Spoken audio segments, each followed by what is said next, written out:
Olá pessoal, tudo bem com vocês? Então, hoje a gente vai conversar sobre o capítulo 13, 14 e 15 do livro de Êxodo, né? Espero que Deus esteja falando com você dentro desse livro, que com certeza expressa e fala coisas poderosas da parte de Deus para nós, e que também é um povo sendo liberto e é um povo agora começando uma caminhada com Deus, né?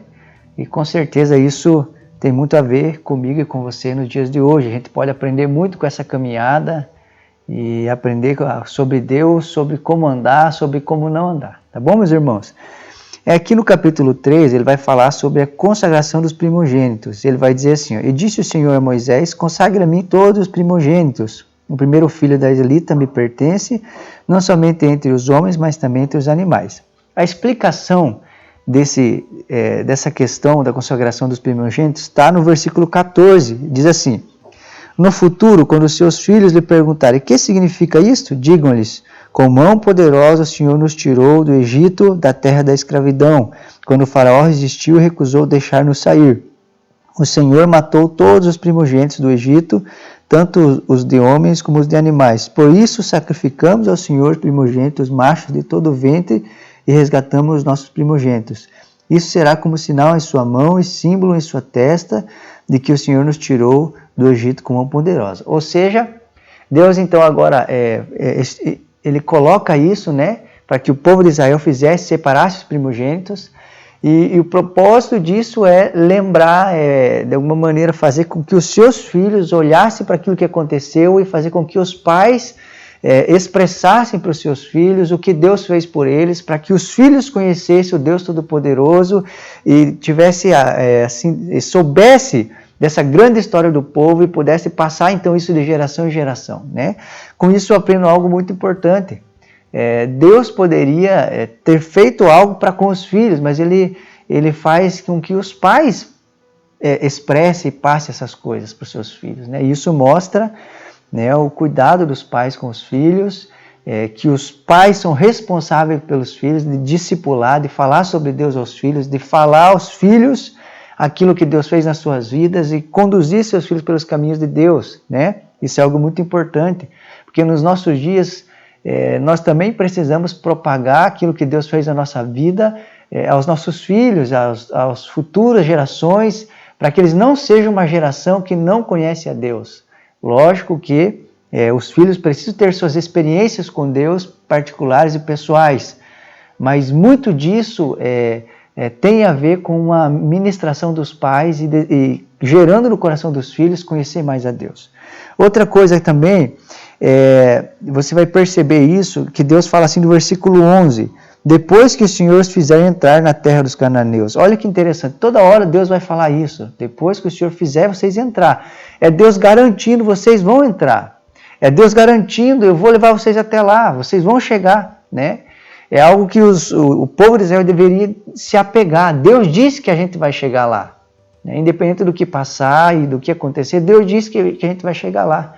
O grande problema desse povo, e você vai perceber isso, é que eles se esqueciam dessas coisas e constantemente quando passavam por algo, uma coisa difícil, eles reclamavam a Deus e esqueciam dessas coisas, das garantias que Deus fez a eles. Versículo 17 fala então da partida dos israelitas, diz assim, quando o faraó deixou sair o povo, Deus não os guiou pela rota da terra dos filisteus, embora este fosse o caminho mais curto. Se eles se defrontassem com a guerra, talvez se arrependessem e voltem para o Egito. Assim Deus fez o povo dar volta pelo deserto, seguindo o caminho que leva ao Mar Vermelho. Os israelitas saíram do Egito preparados para lutar. Olha que interessante. Termina dizendo que os israelitas saíram preparados para lutar, mas também começa dizendo que Deus guiou eles por um caminho mais longo para que eles não se deparassem com a guerra e então voltassem para trás. O que eu aprendo com isso? Externamente, talvez esse povo estava preparado para a batalha. Externamente, talvez esse povo aparentava, né, ou olhava para eles e eles então pareciam realmente soldados, muitos deles, até porque eles saíram com coisas do Egito e provavelmente uma dessas coisas eram armas, eram coisas assim. Mas Deus olhando para eles e conhecendo o seu interior, sabia que eles não estavam preparados para a guerra. Deus olhando para eles, sabia, quando Deus olhava para eles, via que exteriormente tinham tudo que talvez um soldado tem, mas interiormente sabiam que eles ainda não eram preparados para a guerra interiormente no seu coração, né? E Deus então guiou eles por um caminho mais longo, os poupando. Olha o carinho de Deus, o cuidado de Deus, né? Deus sabe o quanto a gente suporta, aguenta. Deus sabe o quanto a gente está disposto a ir ou não por Ele. E Ele nunca vai colocar algo que a gente não suporte ou aguente. É um cuidado de Deus para conosco, né? E outra coisa que me fez pensar nisso às vezes a aparência é uma coisa, mas interiormente é outra. Às vezes, exteriormente eu sou um guerreiro, um soldado, mas às vezes interiormente eu ainda estou fraco e debilitado. E eu preciso interiormente crescer. No capítulo 14, então, aqui é a decisão do faraó novamente, né? Morre então os primogênitos, ele deixa o povo ir, fala para orar por ele, vão embora.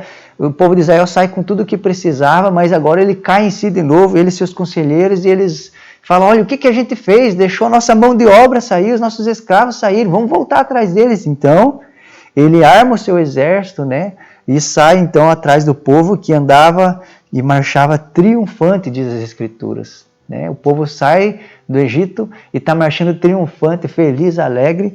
Mas aí, irmãos, né, acontece algo muito interessante, que eles se deparam com o mar e atrás deles vem Faraó. E agora esse povo que estava triunfante começa a olhar para Moisés, reclamar e dizer, olha, a gente podia ter morrido lá, deixasse a gente morrer lá. Por que você trouxe nós aqui para morrer? Né? Olha que interessante como o espírito, a intenção desse povo muda tão rapidamente. Uma hora está marchando triunfante, agora já está reclamando com Moisés, o que você trouxe nós fazer aqui? Né? E eu queria destacar isso. Deus encurrala o povo, permite que o povo seja encurralado. De um lado o faraó e do outro, né, o mar. Não tinha o que fazer, eles tinham que confiar em Deus, depender em Deus. E é isso que Moisés faz. Moisés ele encoraja o povo, Moisés faz com que o povo tire os olhos do caos, tire os olhos daquele momento difícil e coloque os olhos em Deus e diz a ele, se acalme, Deus vai lutar por vocês. E esse é o grande papel de um líder, de um homem de Deus diante do caos. Encorajar o povo, fazer com que o povo olhe para Deus, fazer com que o povo tire os olhos da situação em si, né? E se acalme em Deus. Aí então Moisés ele ora a Deus, né? E Deus diz algo para ele, olha, não é porque você está orando para mim, diga ao povo que marche. O que eu aprendo com isso? Às vezes tem momentos que eu preciso orar, mas também tem momentos que eu preciso agir. Eu não posso só orar, eu também preciso agir, fazer coisas, dar passos em direção ao que Deus espera o que é de mim. Né? Então eles passam o mar a seco, como diz a Bíblia, né? E imagine tamanho milagre, passando o mar seco e olhando as paredes de água, né, e sendo cuidado por Deus a tal ponto que os cavaleiros de Faraó foram passar, né, e não conseguiram, o mar se fechou sobre eles, e ali então marca o fim, né, desse Faraó e do seu povo, e Deus de alguma maneira os destruindo e sendo glorificado em toda essa situação. E mais uma vez, juízo sobre um povo, livramento sobre o outro. Isso é algo que precisa sempre estar muito claro no nosso coração, né, porque quando você lê Apocalipse, você vai ver isso acontecendo. Juízo sobre um povo, livramento sobre outro. E qual é o povo que tem livramento? O povo de Deus.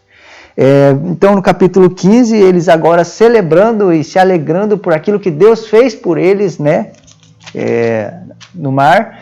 E eles começam a cantar e começam a dançar e celebrar. As mulheres começam a celebrar. E é o que eu queria destacar aqui.